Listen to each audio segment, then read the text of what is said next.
జగన్ లాగా తప్పు చేస్తే తోలు ఓల్చి పంపిస్తారు. ఇంత గొప్ప నేలపై రెండోసారి నేను పర్యటిస్తాం నా అదృష్టంగా భావిస్తున్నా. మన రాష్ట్రంలో ఒక బిల్డప్ బాబాయ్ వచ్చాడు. ఆ బిల్డప్ బాబాయ్ పేరేంటి? సైకో జగన్. బిల్డప్ బాబాయ్ మధ్యన సిద్ధం సభ అని పెట్టాడు. జనరల్ గా పులియో సింహం చూస్తే భయపడతారు, కానీ బిల్డప్ బాబాయ్ డ్రోన్ ని చూసి భయపడ్డాడు. అక్కడ సభలో మొత్తం గ్రీన్ మ్యాట్లు వేశారు తల్లి. ఎటుగో సభకి ప్రజల్లా రారు, గ్రీన్ మ్యాట్ ద్వారా గ్రాఫిక్స్ చేయాలని ప్రయత్నించారు.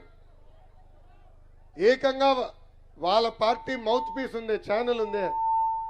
ఏంటది? దొంగ పేపర్, దొంగ టీవీ ఉంది, సాక్షి. వాళ్ళు చూపించిన విజువల్స్ కూడా ఖాళీగా కనపడినాయి. కానీ అక్కడున్న అరగంట star Ambati Rambabu, betting star Anil ఏకంగా నన్ను తిట్టారు. పదే పదే లోకేష్ ఒక డ్రోన్ పంపించాడు, ఖాళీ కుర్చీలు చూపించడానికి ప్రయత్నిస్తున్నారని వాళ్ళు చెప్పారు. అంటే సభ సాక్షిగా ఆ సిద్ధం సభకి ప్రజలు సిద్ధంగా లేరని తేల్చి చెప్పేశారు ఈ ఇద్దరు దొంగలు. బాహుబలి ట్రైలర్ చూపించారు కానీ ఏకంగా పుల్లకేసి సినిమా సభ చూపించే పరిస్థితికి వచ్చింది ఈ సైకో జగన్ ప్రభుత్వం. ఎవరన్నా సభ చూసారా? లైవ్ లో వీడియో చూసారా?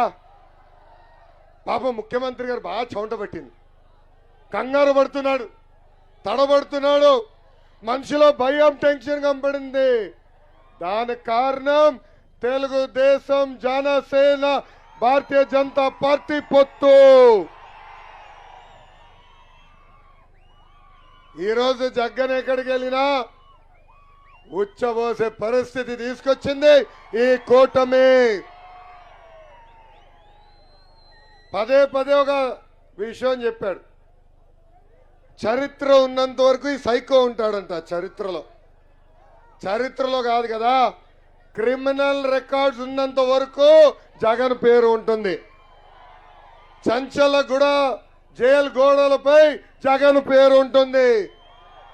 క్విట్ ప్రోకో తెల్ల కాలర్ నేరస్తుడిగా చరిత్రలో జగన్ మిగిలిపోతాం ఖాయం. ఇంకొక డైలాగ్ కొట్టాడు, మాట ఇస్తే తగ్గేదే లేదంట. ఎన్నికల ముందర ఏం చెప్పాడు తల్లి? సంపూర్ణ మద్యపాన నిషేధం చేసిన తర్వాతనే మీ ఓట్లు అడుగుతా అన్నాడు. చేశాడా సంపూర్ణ మద్యపాన నిషేధం? వారంలో సిపిఎస్ రద్దు చేస్తా అన్నాడు. వారాలు వస్తున్నాయి పోతున్నాయి, సిపిఎస్ రద్దయిందా? 45 సంవత్సరాలు నిండిన ఎస్సీ ఎస్టీ బీసీ మైనారిటీ మహిళలకి పెన్షన్ ఇస్తా అన్నాడు. పెన్షన్ ఇచ్చాడా?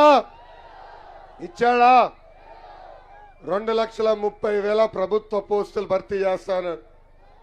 ప్రతి ఏడా 6,500 కానిస్టేబుల్ పోస్టులు భర్తీ చేస్తాడు. ప్రతి సంవత్సరం జాబ్ క్యాలెండర్ అన్నాడు, మెగా డిఎస్సి అన్నాడు. ఇచ్చిన హామీ నిలబెట్టుకున్నాడా అని తాడిపత్రి ప్రజల్ని ఒక్కసారి ఆలోచించమంటున్నా. జగన్ కి మధ్యన ప్రచారం పిచ్చి బాగా పట్టుకుంది. ఎక్కడ చూసినా పోస్టర్లు, మరుగుదొడ్డుల తలుపుల పైన కూడా వాళ్ళ స్టిక్కర్లు. ముఖ్యమంత్రి అయిన వెంటనే ఏం చెప్పాడు? ఇచ్చిన హామీలు 6 నెలల్లో నిలబెట్టుకుంటే చిత్తశుద్ధి ఉన్నట్టు అన్నాడు. చివరి 6 నెలల్లో హామీలు అమలు చేస్తే మోసం అన్నాడు. ఈ సభాముఖంగా జగన్కి నేను ప్రశ్న వేస్తున్నా, 4 సంవత్సరాలు 10 నెలలు నువ్వు ఇంట్లో పడుకుని, అదే తాడేపల్లి కొంపలో పడుకుని కరెక్ట్ గా 2 నెలలు ఎన్నికలు ఉన్నాయనగా బయటకు వచ్చి ఇప్పుడు గ్రూప్ 2 నోటిఫికేషన్ ఇస్తావా? ప్రతి గడపలో నిరుద్యోగ యువకులు ఉన్నారు, వాళ్ళ తల్లిదండ్రులు కలగన్నారు, లక్షలు ఖర్చు పెట్టి పిల్లల్ని బాగా చదివించారు. ఈరోజు ఉద్యోగాలు వచ్చే పరిస్థితి లేదు. ఏకంగా గ్రూప్ 2 నోటిఫికేషన్లో సుమారుగా 800 పోస్టులు వేశారు. దానికి 5 లక్షల మంది ఎగ్జామ్ రాసే పరిస్థితి చూసాం. అందుకే నిరుద్యోగ యువకులకి నేను హామీ ఇస్తున్నా, 2 నెలలు ఓపిక పట్టండి. తెలుగుదేశం, జనసేన, బీజేపీ ప్రభుత్వం వస్తుంది. 5 సంవత్సరాల్లో ప్రభుత్వ పోస్టులన్నీ భర్తీ చేస్తాం. ప్రతి సంవత్సరం డిఎస్సి తీసుకొస్తాం. ఒక పద్ధతి ప్రకారం ముందరికెళ్తామని ఈ సభాముఖంగా హామీ ఇస్తున్నా.